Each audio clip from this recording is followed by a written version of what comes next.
matagal yung taon, meron ng iba't iba na namang nagagawang hindi maganda o pagkakasala.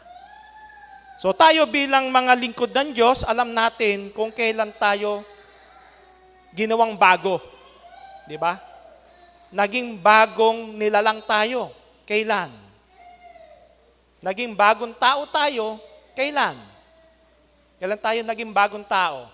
Kailan tayo naging bagong nilalang? Nung bautismuhan tayo. Di ba? Kasi doon tayo ipinanganak na maguli. Yung kasalanan na nasa atin, pinatawad, inilibing doon sa tubig. Kaya tayo, wiki, naging bagong nilalang, bagong tao. Ngayon, ang tao ngayon, ganyan niya ang nangyayari. Basahin muna natin yung 2 Korinto 5:17. Pakibasa nga. Kaya't kung ang sino man ay nakay Kristo, si bagong nilalang, ang mga dating bagay ay nagsilipas na. Narito sila'y pawang naging mga bago. Ayan. So mga bago na, bagong nilalang. Yung dating bagay daw, nagsilipas na. Parang sa kalendaryo ngayon, bagong taon, lumipas na yung lumang taon ng 2025. Ngayon, nando sa 2026 na tayo. So, ganun din naman, nung tayo yung mga bautismuhan, bagong nilalang na tayo sa Diyos. No? Bagong tao na tayo. Kaya, lumipas na yung mga nakaraan, masasamang bagay na hindi natin dapat na gawin. Tuwing bagong taong gusto nating magsimula muli, baguhin ang mga maling nakasanayan, itama ang pagkukulang, at magkaroon ng bagong pag-asa sa buhay. Ngunit hindi totoo na nagbabago ang tao dahil lang pumasok ang bagong taon. Dahil ang tunay na pagbabago ay hindi dahil sa bagong taon, kundi dahil sa bagong puso na binabago ng Diyos. Ang sabi dun sa Ezekiel 32, pakibasa nga. Bibigyan ko kayo 26. Bibigyan ko kayo ng bagong puso at bagong espiritu. Ang masuwayan ninyong puso ay gagawin kong masunurin. Ayan. Binigyan tayo ng bagong espiritu. Yung masuwayan natin puso, binago na eh. Nilinis na tayo eh. Diba? Kahit yan, nakaukol doon sa Israel. Nakaukol kasi sa Israel to eh. Nung ang bayan ng Diyos, naging makasalanan sa Diyos, pero nandun pa rin yung habag ng Diyos sa kanila. No? Sila'y binago, basta't ang sabi ng Diyos, kinakailangan magbago rin kayo. Kung yung mga dati nyong kasalanan, iwan nyo na. Sumunod na kayo sa akin, bibigyan ko kayo ng bagong puso. Yung masuwayin ninyong puso na yan, gagawing masunurin. So, yun yung pangako ng Diyos sa Israel. Kung i-apply din natin, maging sa panahon natin, ganun din naman. Kapag tayo ay bilang nilingkod ng Diyos, tinawag tayo ng Diyos, binago na yung ating puso mula na tayo tawagin. Kaya kinakailangan, maging masunurin din naman tayo sa Diyos. Naghanda ako ng ilang mga katanungan, pakisagot natin paano magkakaroon ng bagong buhay sa bagong taong ito ng 2026? Paano raw? How can one begin a new life in the year 2026? Sino sasagot? Ano kaya? Natin? Patid na Jello. Paano tayo magkakaroon ng bagong buhay sa bagong taong ito ng 2026? Ano kaya dapat nating gawin? Siguro po, patuloy po tayong pumuri at magpasalamat sa Diyos. Pumuri at pagpasalamat sa Diyos. Tama. Meron dyan? Tayo po kasi alam natin sa sarili natin kung ano yung ginagawa natin, kung anong klase tayong nilalang. Siguro po sa akin, sa 2026, ano man po yung mga maling gawin natin, pilitin po natin na sa bagong taon na to, pilitin po natin na matama na po yun. Pilitin po natin na lalo po tayong maging kaya-aya sa harap ng Panginoon Diyos. Ayan, maraming salamat, Sister Ena. Tingnan nga natin, kinuha din natin ng talata sa Gawa 3:19. Kaya't magsisi kayo at magbalik loob sa Diyos upang bawiin niya ang inyong mga kasalanan. Ayan, kung sa taon 2025, sa tingin nyo, nakagawa tayo ng kasalanan, marami tayong mga pagkukulang sa Diyos, kinakailangan ngayon, baguhin natin. Di ba? Na maging masunurin tayo. Binigyan na tayo ng pusong masunurin, gawin na lang natin yun, kung ano yung kalooban ng Diyos. Kaya, magbalik loob daw sa Diyos. Kung taon 2025, marami kang pagkakasala, nakalimot, gaya ng pagkakatipon, magbalik loob sa Diyos. Habang may buhay naman, mayroong pagkakataon, binibigyan tayo ng chance para magbago, no, ng Diyos. Sunod. Ano ang dapat gawin sa dating masamang pamumuhay? Ano rin dapat gawin sa masamang pamumuhay? Si kapatid na Sanli nga, ano kaya dapat nating gawin dun sa dating masamang pamumuhay? Ano kaya dapat nating gawin sa masamang pamumuhay natin ngayon 2026? Ano ang dapat nating gawin sa mga masamang pamumuhay na nakita sa atin? Siguro po, pagbabago po sa, kailangan po yung mga past po para ma-improve. Yung mga masasama yung mga ginawa nung nakaraan, kailangan ay maayos agad para may ng life. Okay, maraming salamat, Patid na Sanli. Tama yun, ano?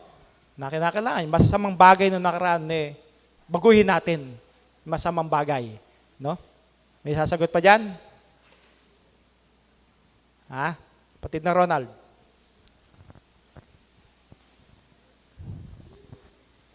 Baguhin na yung mga dating hindi magandang gawa at akapin ang mga turot araw ng Panginoon at magsisi ng buong tapat. Ayan. Maraming salamat. Tingnan natin sa Efeso 4:22 hanggang 24.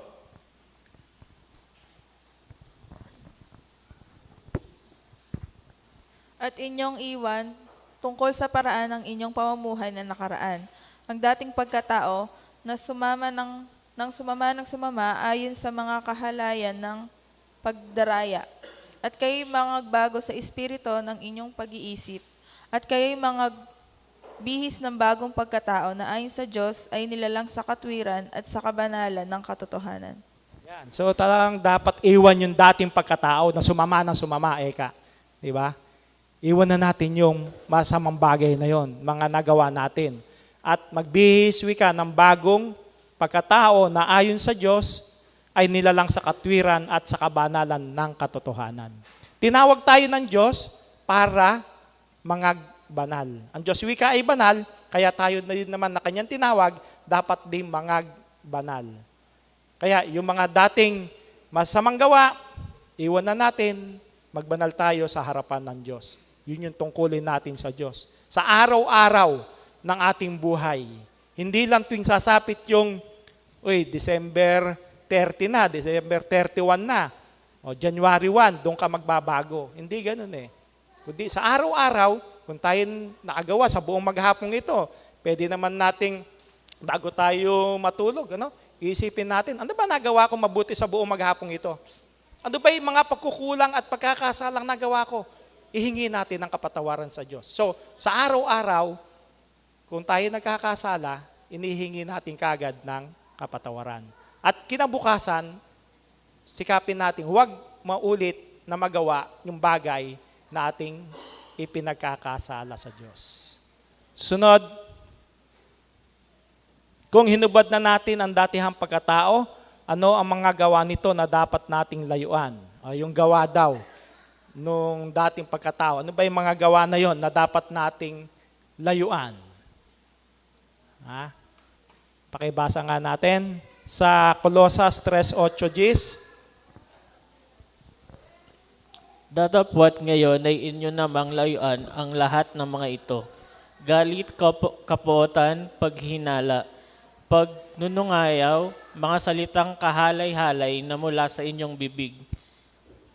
Huwag kayong mga bubulaan sa isa't isa, yamang hinubad na ninyo ang datihang pagkatao pati ng kaniyang mga gawa. At kayo'y mga nangagbihis ng bagong pagkatao na nagbabago sa kaalaman ayon sa larawan niyaong lumalang sa kanya. Yan. So yung mga gawa nung dati nating pagkatao, ano yon? Yun ang lalayuan natin, yung galit, kapuotan, paghihinala, panunungayaw, mga salitang kahalay-halay na mula sa iyong bibig. O huwag daw magbubulaan, hinubad na natin lahat ng yun. Ibig sabihin, yun lahat ng masasamang gawa, no? Nagawa ng tao, gawa ng tao sa sanlibutan ito, alisin na natin. Iwan na natin. Sapagkat hinubad na natin yun eh. At ang ating ibinihis ngayon, bagong pagkatao, na ayon doon sa kabanalan at katwiran ng Diyos. Yun ang dapat na patuloy na makita sa atin ng Diyos. Paano natin mapaglalabanan ang tukso na gawin muli ang mga dating masamang nakasanayan? Paano? Paano mo mapaglalabanan yung tukso? Kapatid na Percy, paano mo paglalabanan ng tukso? Anong dapat gawin? Lagi pong panghawakan yung mga salita ng Diyos. Maging gabay po yung mga aral na napapakinggan po natin tuwing linggo para mapaglabanan yung mga tukso na maaring dumaan po sa ating buhay. So, kauna-unahan yun, no? Dapat na laging nasa atin yung aral, di ba? Ang sabi nga sa banal na kasulatan, hawakan mong mahigpit ang turo, huwag mong bitawan, di ba? Sapagkat siya'y iyong buhay. So, sa turo't aral ng Diyos, yun ang magiging gabay natin eh. Pag laging nakatimo sa ating puso't isipan, yung aral ng Diyos, aral ng Panginoong Kristo, maiwasan natin yung tukso. Mapagkaya nating labanan ang tukso. Ano pa? Ano pa ang paraan para malabanan natin ang tukso?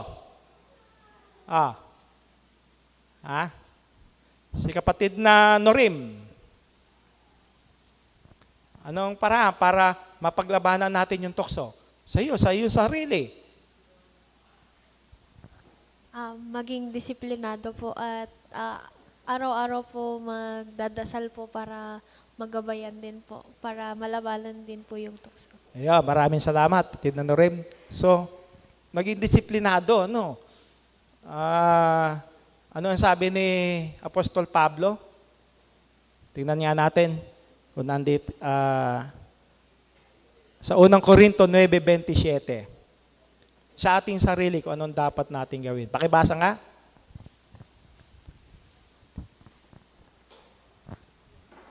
Ngunit hinahampas ko ang aking katawan at aking sinusupil, baka sakaling sa anumang paraan, pagkapangaral ko sa iba ay ako rin ay itakwil.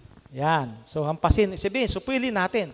Kung nasa yung pagdidisiplina sa sarili mo, kaya mo supilin yung sarili mo na gawin yung masamang bagay.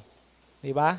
Supilin natin. Di ba? Sa may awit natin, number 40, yung huwag padadaya ka sa tukso. Nandun yung mga paraan para hindi ka madaya ng tukso. Di ba? So, pagka dumarating yung tukso, ano ang sabi ng Panginoong Kristo? Pag daw maano yun sa atin, sa isip natin yung tukso, sumasagay sa atin, tinutukso tayo, manalangin tayo. Di ba? Yung sabi ng kapatid na Norim. Manalangin tayo. Pagka dumarating yung tukso na yun, manalangin tayo. Tutulungan tayo ng Panginoon para hindi tayo madaya ng tukso. Ano pa? Santiago 4:7.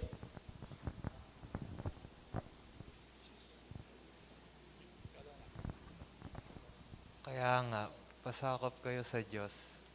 Labanan nyo ang dyablo at lalayuan niya kayo. Yan. So, pasakop kayo sa Diyos. Diba? Labanan ninyo ang dyablo at lalayuan niya kayo. So, paano ipagpapasakop sa Diyos? Ang gagawin mo, yung kalooban ng Diyos. Diba? Kung ano, alam naman natin yung masama at mabuti eh. So, yung pagpapasakop sa Diyos, ginagawa mo yung ayon sa kalooban ng Diyos. At yung paglaban sa dyablo, yung hindi mo pagsunod sa Kanya na gawin yung masamang bagay na gusto niyang gawin mo. Diba? So yung kalooban ng Diyos ang ating gawin. Pasakop tayo sa Diyos. Submit yourselves to God and resist the devil. So yun ang isa rin sa paraan. Ano pa? Colossus 3:16. Ang mga salita ni Kristo ay itanim ninyong mabuti sa inyong isip. Magpaalalahanan kayo at magturuan ng buong kaalaman. Humawit kayo ng mga salmo, mga imno, at mga awiting espiritual na may pagpapasalamat sa Diyos. Ayan, salita ni Kristo, itanim ninyong mabuti sa inyong isip. Isang sagot din kanina, di ba?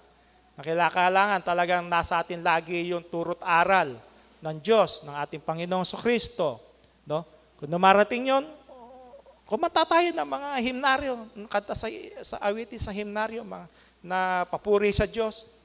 Di ba? Naglulubag yung loob natin, lalo kung may problema rin tayo. Kumanta ka lang yun ng mga aawitin sa himnaryo, maglulubag yung loob mo, malimutan mo kano yung bigat ng iyong dinadala. Kasi isa sa tukso ng dyablo yan eh. Yung mga suliranin, mga bigat na problema na dinadala mo sa buhay, iba't iba. No? Idaan mo down.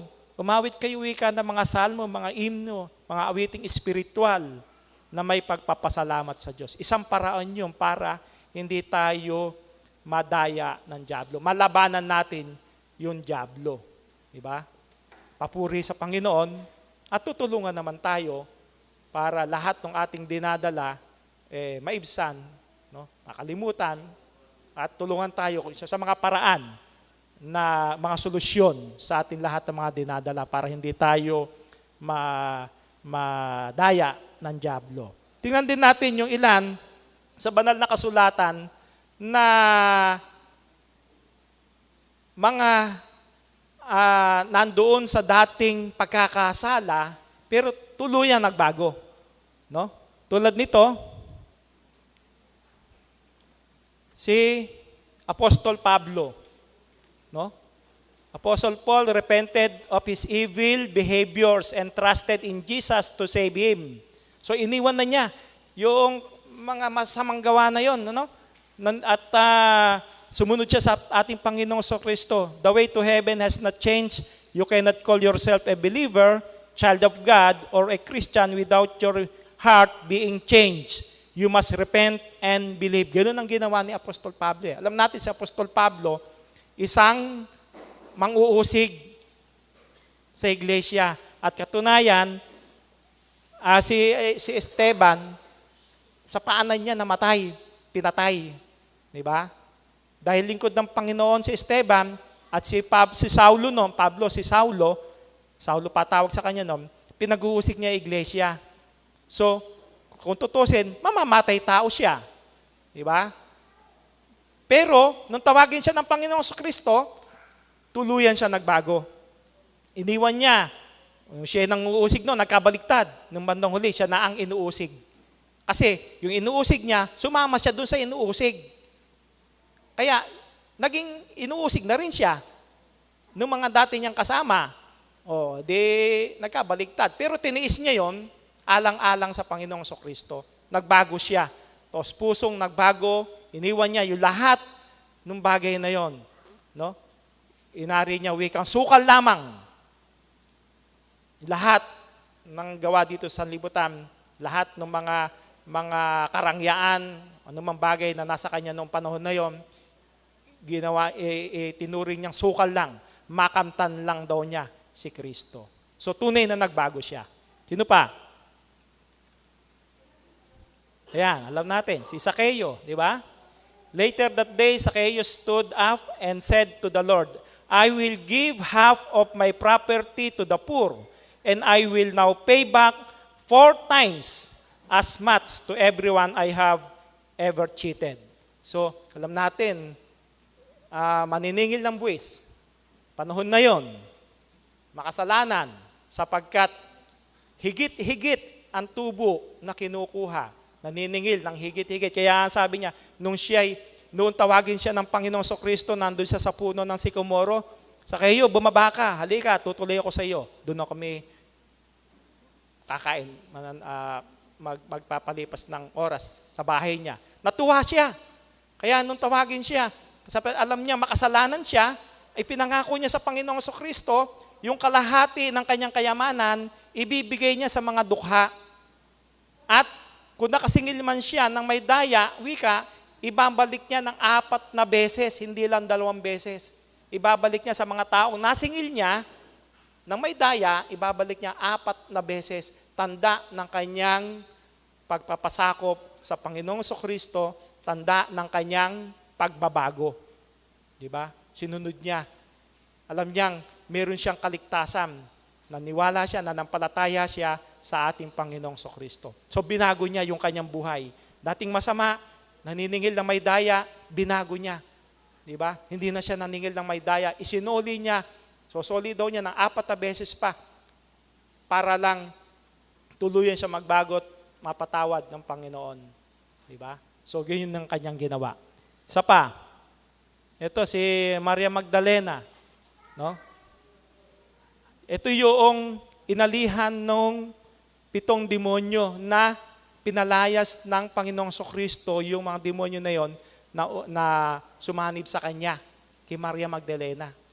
No? Kuminsan nagkakamali rin dito, Maria Magdalena, ang sabi nila, ito daw yung binato, yung nahuli sa pangangalo niya, kaya merong kantang ni Freddy Aguilar, Magdalena, ikaw ay sawing palad, yung kalapating mababa ang lipad. Di ba? Pero hindi siya yun eh. Yung nahuli sa pangangalo niya, walang binanggit na si Maria Magdalena yon. Hindi si Maria Magdalena yon. Walang binanggit na pangalan kung sino yung nahuli sa pangangalo niya na yon. Manapa, si Maria Magdalena, binabanggit sa banal na kasulatan, yung pinalayas ng Panginoon Kristo, yung 7 demonyo na umano sa kanya, sumapi sa kanya. No? At nagbago siya. Ibig sabihin, kung siya sinapian ng masamang demonyo, wala siya dati kay Kristo. Masama dati ang gawa niya sapagkat ang lingkod ng Panginoon hindi kayang aniban, no? Hindi kayang sapian ng masamang demonyo kung siya ay na kay Kristo. Ibig lang sabihin, dating wala siya kay Kristo at nung palayasin sa kanya yung 7 demonyo, sumunod siya sa Panginoon. Nagbago siya. At lagi siyang kasama yung mga Maria, di ba? Na patuloy na naglingkod sa paanan ng ating Panginoong Hesukristo. Nagbago siya. So yun yung ilan lang na nakikita natin na mayroong pagbabago. May chance pa kahit gaano man, sabi sa banal na kasulatan, gaano man katingkad ang iyong kasalanan, kayang paputiin ng gaya ng niebe. No? Basta't sumunod ka lang sa kalooban ng Diyos. Sundin mo ang Diyos, sundin natin ang Panginoong Hesukristo. Ano pa? Kaya ano ang dapat nating ituon sa ating puso at isipan sa pagpasok ng bagong taon? Ano rin dapat nating ituon? Pilipos, basahin natin, 3:13, 14. Mga kapatid, hindi ko pa inaaring inabot datapwat isang bagay ang ginagawa ko na nilimot ang mga bagay ng nasa likuran at tinutungo ang mga bagay na hinaharap. Nagtutumulin ako sa hangganan sa gantimpala ng dakilang pagtawag ng Diyos na kay Kristo Jesus. Laging ganun din, limutin din yung mga bagay na nasa likuran. At ang mahalaga ngayon, yung hinaharap. Nagkasalaman tayo noon, 2025. Mahalaga ngayon, nagsisi tayo, magbabago tayo. Ngayon, 2026. Kaya ang sabi, tinutungo ang mga bagay na hinaharap. Nagtutumulin ako sa hangganan sa gantimpala ng dakilang pagtawag ng Diyos kay Kristo Jesus. So, yung hinaharap, yun ngayon, ang siya nating gawin. Yung nakaraan, limutin na natin, masamang bagay, isang bangungot na lang yon. Kung meron tayong nagawang pagkakasala, at ang harapin natin yung pagbabago gawin natin yung kalooban ng Diyos, maglingkod tayo sa Panginoon, no? Gawin natin lahat ng paraan para mapaglingkuran ng Panginoon. Unahin natin ang Diyos. Kung noon nakalimot tayo sa araw ng pagkakatipon, baguhin natin, no? Lalo na kaya lang yung mga hindi nakadadalo, yun nga, hindi nila naririnig ito. Paano silang magbabago kung hindi nila naririnig na dapat na sila'y pangaralan na magbago? No. Sana naka-online sila o ano para makasama natin dito sa ganitong mga gawaing pagkakatipon. Di ba? Na may pagkakataon naman para tayo magkasama-sama tuwing linggo, gawin na natin. Hindi natin hawak buhay natin. Kaya kailangan gawin na natin ngayon. No? Ngayon na natin gawin. Sabi ni Apostol Pablo, ngayon ang panahong ukol, ngayon ang araw ng kaligtasan. Ngayon, hindi kahapon. Hindi bukas, ngayon. Kaya dapat natin ngayon gawin lahat ng ating magagawa para sa kapakanan ng iglesia, para sa paglilingkod sa Diyos. Ngayon natin gawin habang mayroon tayong buhay. Last, upang lubusang magbago, sino ang dapat na mamalagi at mabuhay sa ating kalooban? Ang ating Panginoong Hesukristo. Ano ang sabi? Galatia 2:20. Ako'y napako sa krus na kasama ni Kristo, at hindi na ako ang nabubuhay, kundi si Kristo ang nabubuhay sa akin. At ang buhay na ikinabubuhay ko ngayon sa laman ay ikinabubuhay ko sa pananampalataya. Ang pananampalataya na ito sa anak ng Diyos na sa aking umiibig at ibinigay ang kanyang sarili dahil sa akin. Yan, di ba? Napakagandang talata, no? Sabi ni Apostol Pablo, napako na siyang kasaman sa krus ng Panginoon sa Kristo, kaya hindi na siya nabubuhay sa kanyang sarili, kundi ang nabubuhay sa kanya ngayon, si Kristo. Gayon din sa atin di ba? Sapagkat tayo tinawag ng Diyos, pinakisama sa ating Panginoong sa Kristo, dapat mabuhay tayo kay Kristo. At yung ikinabubuhay daw sa laman, huwag na sa laman, ikabuhay natin sa pananampalataya. Di ba? Yun yung patuloy na paglilingkod sa Diyos, mga gawain sa loob ng iglesia na ating magawa, yun, dapat talaga na mabuhay tayo kay Kristo at nabubuhay tayo kay Kristo kung ginagawa natin yung kalooban ng Diyos at ng Panginoon sa Kristo. Kung lagi nating sinusunod yung turo't aral ng Diyos at ng Panginoong sa Kristo. Kaya, ang bagong taon ay panibagong kabanata.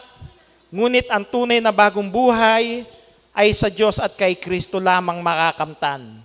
Ang bagong taon ay magandang paalala na maaari tayong magsimula muli.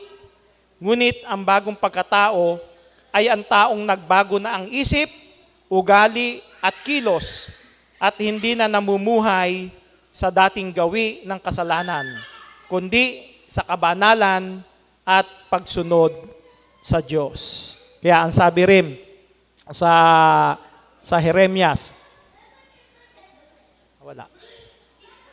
sa Jeremias 29:11, sapagkat nalalaman ko ang mga pag-iisip na aking iniisip sa inyo, sabi ng Panginoon, mga pag-iisip tungkol sa kapayapaan at hindi tungkol sa kasamaan, upang bigyan kayo ng pag-asa sa inyong huling wakas.